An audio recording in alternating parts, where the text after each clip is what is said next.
ನಮಸ್ಕಾರ ವೀಕ್ಷಕರೇ, ನಮ್ಮ ಚಾನೆಲ್ಗೆ ಸ್ವಾಗತ. ನಾನು ಸರಿತಾ. ನನ್ನ ಪತಿ ಕಿರಣ್ ಜೊತೆ ಒಂದು ಪುಟ್ಟ ಹಳ್ಳಿಯಲ್ಲಿ ವಾಸವಾಗಿದ್ದೆ. ನಮ್ಮ ಮದುವೆಯಾಗಿ 5 ಸುಂದರ ವರ್ಷಗಳು ಉರುಳಿದ್ದವು. ನಮ್ಮ ಜೀವನದಲ್ಲಿ ಯಾವುದೇ ವಸ್ತುವಿನ ಕೊರತೆ ಇರಲಿಲ್ಲ, ಆದರೆ ಮನಸ್ಸಿನ ಮೂಲೆಯಲ್ಲಿ ಒಂದು ದೊಡ್ಡ ನೋವು ಸದಾ ಕಾಡುತ್ತಿತ್ತು. ಅದಕ್ಕೆ ಕಾರಣ ನನ್ನ ಪತಿಯ ದೈಹಿಕ ದೌರ್ಬಲ್ಯ.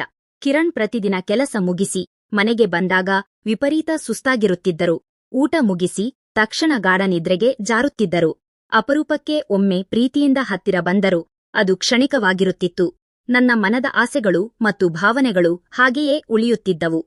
ಅವರು ಗೊರಕೆ ಹೊಡೆಯುತ್ತಾ ಮಲಗಿದ್ದನ್ನು ಕಂಡು ನನಗೆ ದಿಗಿಲಾಗುತ್ತಿತ್ತು. ದಿನಗಳು ಕಳೆದಂತೆ ನಮಗೆ ಮಕ್ಕಳಾಗದ ಚಿಂತೆ ನನ್ನನ್ನು ಕಾಡತೊಡಗಿತು. ಪತಿಯ ಮೇಲಿನ ಪ್ರೀತಿ ಕ್ಷೀಣಿಸಿ ಅಸಮಾಧಾನ ಹೆಚ್ಚಾಗತೊಡಗಿತು. ಇದಕ್ಕೆ ಏನಾದರೂ ಒಂದು ಪರಿಹಾರ ಕಂಡುಕೊಳ್ಳಲೇಬೇಕು ಎಂದು ಯೋಚಿಸುತ್ತಿದ್ದಾಗ ನನಗೆ ನಮ್ಮ ನೆರೆಯ ಮನೆಯ ಉರ್ವಶಿಯ ನೆನಪಾಯಿತು. ಉರ್ವಶಿಗೂ ಮದುವೆಯಾದ ಹಲವು ವರ್ಷಗಳವರೆಗೆ ಮಕ್ಕಳಿರಲಿಲ್ಲ. ಆದರೆ ಕಳೆದ ವರ್ಷವಷ್ಟೇ ಅವಳು ಮುದ್ದಾದ ಗಂಡು ಮಗುವಿಗೆ ಜನ್ಮ ನೀಡಿದ್ದಳು. ಇದೆಲ್ಲವೂ ಹತ್ತಿರದ ಹಳ್ಳಿಯಲ್ಲಿದ್ದ ಒಬ್ಬ ಸ್ವಾಮೀಜಿಯವರ ಕೃಪೆ ಎಂದು ಅವಳು ಹೇಳುತ್ತಿದ್ದುದು ನನಗೆ ನೆನಪಾಯಿತು. ಒಂದು ದಿನ ಉರ್ವಶಿ ಆ ಸ್ವಾಮೀಜಿಯವರ ಬಗ್ಗೆ ವಿವರಿಸುತ್ತಾ, ಅವರು ನೀಡುವ ಔಷಧಿಯನ್ನು ದಂಪತಿಗಳಿಬ್ಬರು 3 ತಿಂಗಳು ನಿಷ್ಠೆಯಿಂದ ಸೇವಿಸಬೇಕು ಎಂದು ಹೇಳಿದ್ದಳು. ನನ್ನ ಮನಸ್ಸಿನಲ್ಲಿ ಆಸೆಯ ಕಿರಣ ಮೂಡಿತು. ಹೇಗಾದರೂ ಮಾಡಿ ಉರ್ವಶಿಯನ್ನು ಭೇಟಿಯಾಗಿ ಆ ಆಶ್ರಮಕ್ಕೆ ಹೋಗಲೇಬೇಕು ಎಂದು ನಿರ್ಧರಿಸಿದೆ. ಮರುದಿನ ಬೆಳಗ್ಗೆ ಪತಿ ಕೆಲಸಕ್ಕೆ ಹೋದ ತಕ್ಷಣ ನಾನು ಉರ್ವಶಿಯ ಮನೆಗೆ ಧಾವಿಸಿದೆ. ಉರ್ವಶಿ ತನ್ನ ಮಗನಿಗೆ ಊಟ ಮಾಡಿಸುತ್ತಿದ್ದನ್ನು ಕಂಡಾಗ ನನ್ನ ಕರುಳು ಚುರುಕೆಂದಿತು. ನನಗೂ ಇಂತಹದ್ದೇ ಒಂದು ಭಾಗ್ಯ ಸಿಗಬಾರದೆ ಎಂದು ಮನದಲ್ಲೇ ಅಂದುಕೊಂಡೆ. ನಾನು ಅವಳ ಬಳಿ ಹೋಗಿ ನನ್ನ ಸಂಕಟವನ್ನು ತೋಡಿಕೊಂಡೆ. ಆಗ ಅವಳು ನಗುತ್ತಾ, ಸರಿತಾ, ನೀನೇನೂ ಯೋಚಿಸಬೇಡ. ನಾನು 6 ವರ್ಷ ಪಟ್ಟ ಕಷ್ಟ ಅಷ್ಟಿಷ್ಟಲ್ಲ. ಎಷ್ಟೋ ವೈದ್ಯರ ಬಳಿ ಹೋದರೂ ಫಲ ಸಿಗಲಿಲ್ಲ. ಕೊನೆಗೆ ಈ ಸ್ವಾಮೀಜಿಯವರ ದಿವ್ಯ ಔಷಧಿಯೇ ನನಗೆ ದಾರಿ ತೋರಿಸಿತು. ನೀನು ಸಿದ್ಧವಿದ್ದರೆ ಇಂದೇ ಆಶ್ರಮಕ್ಕೆ ಹೋಗೋಣ ಎಂದಳು. ಸ್ವಾಮೀಜಿಯವರು ಮಂಗಳವಾರ ಮತ್ತು ಭಾನುವಾರಗಳಂದು ವಿಶೇಷವಾಗಿ ಮಹಿಳೆಯರಿಗೆ ದರ್ಶನ ನೀಡಿ ಔಷಧಿ ನೀಡುತ್ತಿದ್ದರು. ನಾವು ಹೊರಟ ಆಶ್ರಮವು ಹಳ್ಳಿಯಿಂದ ತುಸು ದೂರದ ಅತ್ಯಂತ ಪ್ರಶಾಂತವಾದ ಜಾಗದಲ್ಲಿತ್ತು. ಅಲ್ಲಿಗೆ ಹೋದಾಗ ಸ್ವಾಮೀಜಿಯವರು ದೃಢಕಾಯವಾಗಿ ತೇಜಸ್ವಿಯಾಗಿ ಕಂಡರು. ನಾನು ಅವರ ಪಾದಕ್ಕೆ ನಮಸ್ಕರಿಸಿದಾಗ ಅವರು ನನ್ನ ತಲೆಯ ಮೇಲೆ ಕೈಯಿಟ್ಟು ನಿನ್ನ ಇಚ್ಛೆ ಶೀಘ್ರವೇ ಪೂರ್ಣಗೊಳ್ಳಲಿದೆ ಎಂದು ಹರಸಿದರು. ಆ ಕ್ಷಣ ನನ್ನ ಕಣ್ಣಲ್ಲಿ ಆನಂದ ಬಾಷ್ಪ ಸುರಿಯಿತು.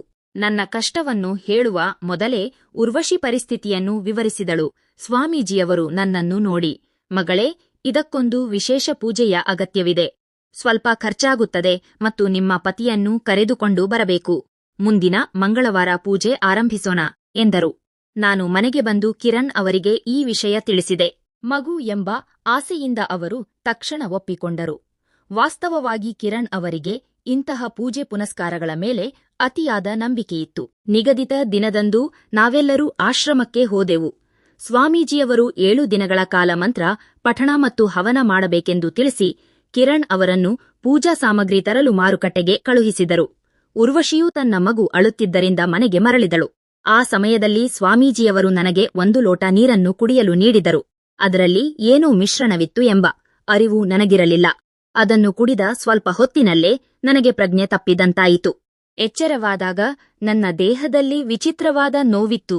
ಸ್ವಾಮೀಜಿಯವರು ನನ್ನ ದೈಹಿಕ ಸ್ಥಿತಿಯ ಲಾಭ ಪಡೆದಿದ್ದಾರೆ ಎಂಬ ಅನುಮಾನ ದಟ್ಟವಾಯಿತು. ಮರುದಿನ ಮತ್ತೆ ಅದೇ ಪ್ರಸಾದ ನೀಡಲು ಬಂದಾಗ ನಾನು ಧೈರ್ಯ ಮಾಡಿ ಹೇಳಿದೆ, ಸ್ವಾಮೀಜಿ, ಆ ನೀರು ಕುಡಿಸದಿದ್ದರು ಪರವಾಗಿಲ್ಲ, ಇಲ್ಲಿ ಏನು ನಡೆಯುತ್ತಿದೆ ಎಂಬುದು ನನಗೆ ತಿಳಿದಿದೆ. ನನ್ನ ಪತಿಯಿಂದ ನನಗೆ ಸಂತಾನ ಭಾಗ್ಯ ಸಿಗುತ್ತಿಲ್ಲ ಎಂಬ ಹತಾಶೆಯಲ್ಲಿ ನಾನಿದ್ದೇನೆ. ನನಗೆ ತಾಯಿಯಾಗುವ ಭಾಗ್ಯ ಸಿಗುವುದಾದರೆ ನಾನು ಈ ಪರಿಸ್ಥಿತಿಗೆ ಸಿದ್ಧಳಿದ್ದೇನೆ ಎಂದು ನನ್ನನ್ನು ನಾನು ಸಮರ್ಪಿಸಿಕೊಂಡೆ. ಆ ಕ್ಷಣದಿಂದ ನಮ್ಮ ನಡುವೆ ದೈಹಿಕ ಸಂಬಂಧವೊಂದು ಏರ್ಪಟ್ಟಿತು.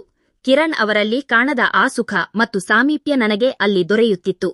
ಕೆಲವೇ ದಿನಗಳಲ್ಲಿ ಆಶ್ಚರ್ಯವೆಂಬಂತೆ ನಾನು ಗರ್ಭಿಣಿಯಾದೆ. ಒಂದು ಬೆಳಗ್ಗೆ ನನಗೆ ವಾಂತಿಯಾದಾಗ ಕಿರಣ್ ಓಡಿ ಬಂದು, ಸರಿತಾ, ನೀನು ತಾಯಿಯಾಗುತ್ತಿದ್ದೀಯಾ ಎಂದು ಕೇಳಿದರು. ನಾನು ಹೌದು ಎಂದು ತಲೆಯಾಡಿಸಿದೆ. ಕಿರಣ್ ಅವರ ಸಂತೋಷಕ್ಕೆ ಪಾರವೇ ಇರಲಿಲ್ಲ.